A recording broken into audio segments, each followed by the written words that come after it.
Hi everyone, hope you're doing well from wherever you're watching this channel, depending on your time zone. Now, when Ruto came back in this country, we had mass action that was going on. And that mass action was interfered with by police officers who caused chaos, death, destruction, and the stealing of properties. But then Ruto continued to now start issuing threats and intimidation, this time around directly to the Azimio la Umoja top leadership. He was targeting Raila Odinga, Uhuru Kenyatta, and those close allies. He's putting a blame on them that they're the one organizing for the mass action, Uhuru as the person who is funding, Raila Odinga as the person who is implementing the scheme on ground. And at one point I heard him talking to the people, and he was saying that he's going anaenda kuwakalia ngumu. That's what he said, that he will not allow them to lead mass action. He will deal with them. And let me just quote one of the statements from William Ruto, because after this statement, it is when the Ekuru Aukot came out to face Ruto with the truth in the face. This is what he said. I want to say that there will be no protest in Kenya again. The one they are planning for on Wednesday will not happen. This time round, Raila had only planned that there will be mass action on Wednesday. After this statement, Raila went further now to announce Wednesday, Thursday, Friday.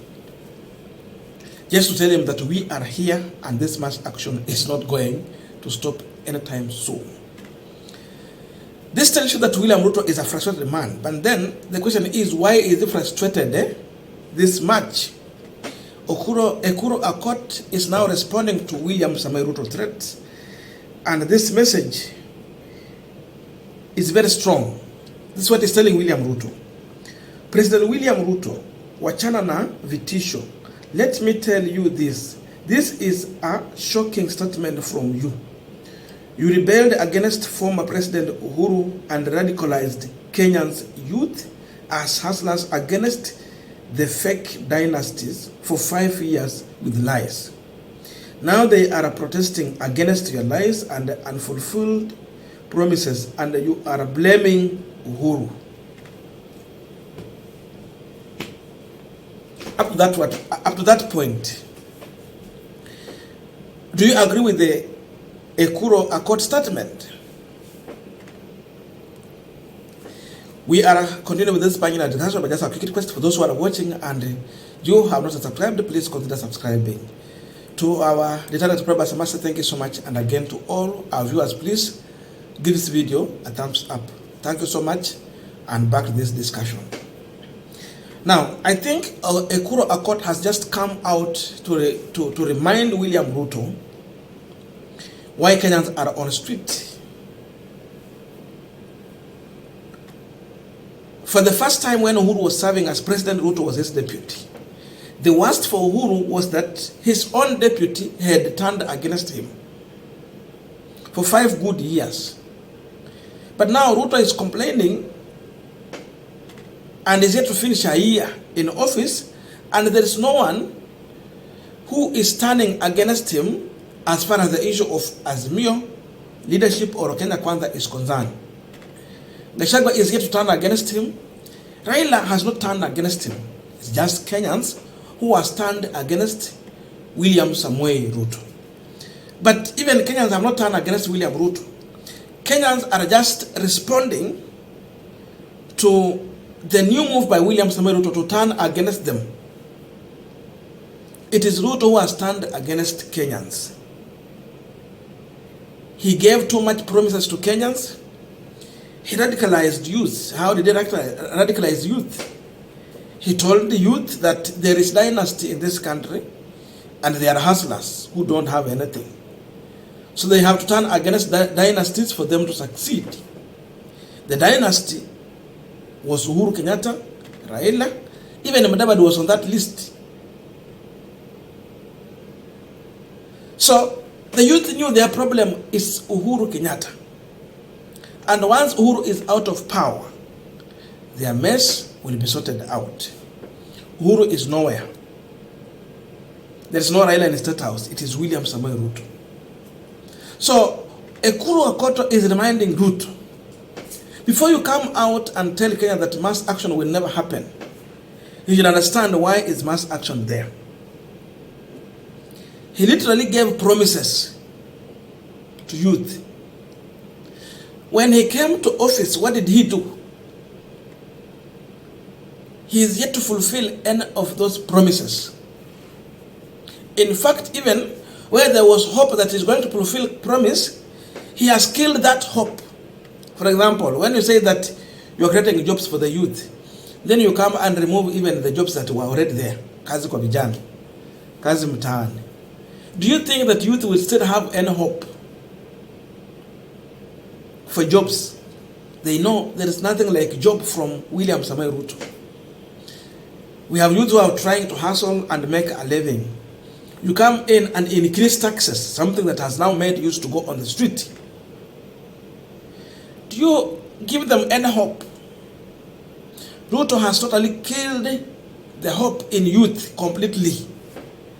So, the truth is that people who are demonstrating are the same people who voted for William Ruto. Then others were voting for Raila. They have now combined together and they are saying that this person will never deliver to us. And because they were lied to, and now they are seeing the man in office there with zero delivery, but now he is angrily issuing threats. So the truth is that the more Ruto will give threats, the more Kenyans are going to be on the street. The more he issue threats, the more brave Kenyans become. When he said mass action will be stopped, now they have announced 3 days. And people are like, even unachelewa hiyo siku inafaa ifike haraka. So Ruto is receiving in equal measures what he planted. He planted hate against Uhuru Kenyatta. Uhuru is nowhere. Today he has to harvest in equal measures. Now the public is gaining hatred. Hatred is growing in public against William Ruto. The hatred is there because the youth are discovering that the man he told them is a dynasty is not even a dynasty. In fact, even he cared more to them than the hustler. If there was subsidy, it is Uhuru brought subsidy. If there was kazi kwa vijana, it was Uhuru brought it. Because he was concerned of the youth who do not have a job, who can't make a living. But then, Ruto came and removed all those means that was helping youth to earn something, at least at the end of the day. So, who is the enemy of the youth? People are learning that, even Mama Mboga, Uhuru was not their enemy. Their big enemy is this government. They have come now, they are introducing taxes to Mama Mboga. Ukifanya kazi yako after earning 1,000, hiyo inamaanisha profit plus ile capital iliyomeka ndani ya biashara. Ikishafika 1,000 wanakata ushuru. Unafaa uchukue shilingi 50 ulipe. Hiyo 50 ukicollect kila mwisho wa mwezi ndio ilikuwa labda inalipa school fees. Ama inakusaidia kufanya mambo mengine. Today you have to dig deeper into your pocket. So the public is realizing that indeed their problem and the biggest mess they have ever had, it is in William Samoei Ruto. So the attempt to shift a blame on Uhuru, even as of now, it is not working. To Raila Odinga, it will never work.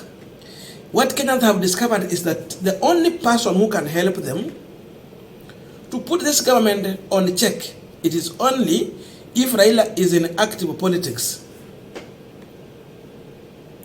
Otherwise, if there will be no one like Raila Odinga, watu watavurutiwa chini, biashara itakufa na hata kutakuwa na mtu yote wa kutetea mwananchi wa kawaida. So right now Raila is being viewed as a saint and William Ruto is being viewed as the enemy of the public because he lied too much with zero delivery. Ruto promised too much,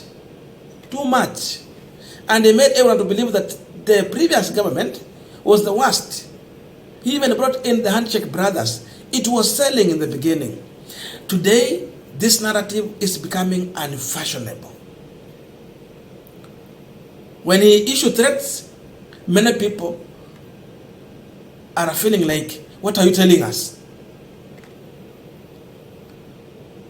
So Ruto started this issue, and Ekuru Aukot is reminding him, ulianzisha hii mambo. So you made Kenyans rebel against Uhuru Kenyatta. Today, Kenyans are rebelling against you, and the main reason why they're rebelling against you, it is because you promised them too much, but you are delivering nothing. So Ruto should stop being hungry, go back to the drawing board. He go and check his manual, campaign manual. What did he promise? Can he deliver? If he can deliver, there is no one who's going to protest against him. But if you don't deliver, and they cause more harm to even what was there, then people are going to rebel against him. So this rebellion is growing every day, and it is going to increase because there is no any interest to fulfill promises. And what Kenyans have discovered is that Ruto does not have any plan to fulfill any of these promises. Why? Simply because Ruto has come out now laying a ground of shifting a blame. Once he's coming to lay a ground of shifting a blame, that should go deeper into your mind that there is no plan he has to fulfill any promise. Otherwise, if he's here to fulfill promises, he would never come and start laying a ground of a blame shifting. He will be busy working on delivery of the promises. So if you have any hope in this government that they are going to deliver any of their promises, my friend, you are wasting your time. There is no any plan. Hawaonyeshi mpango yoyote. Because of all this, the rebellion is going to grow, rejection is going to increase, and Ruto is going to become unpopular. In fact, he is already unpopular. If you call election today, Ruto will go to Sugoi direct today. He will go home. Because people have discovered that this man is good on promising, but you should never thought of any delivery from any of his promises. Today, because you can't be president, then you are coming to give promise to people. It was fashionable when you are a presidential candidate to give promises and sell hope. Today, people don't need promises, they need delivery. They want to see, they want to feel, they want to hear that the promises are here. So, that is the message from Ekuru Aukot. What you planted, you must prepare to harvest. Whether you are hungry or angry or happy, you have to harvest it. And today, it is time for William Ruto to harvest what he planted in equal measures.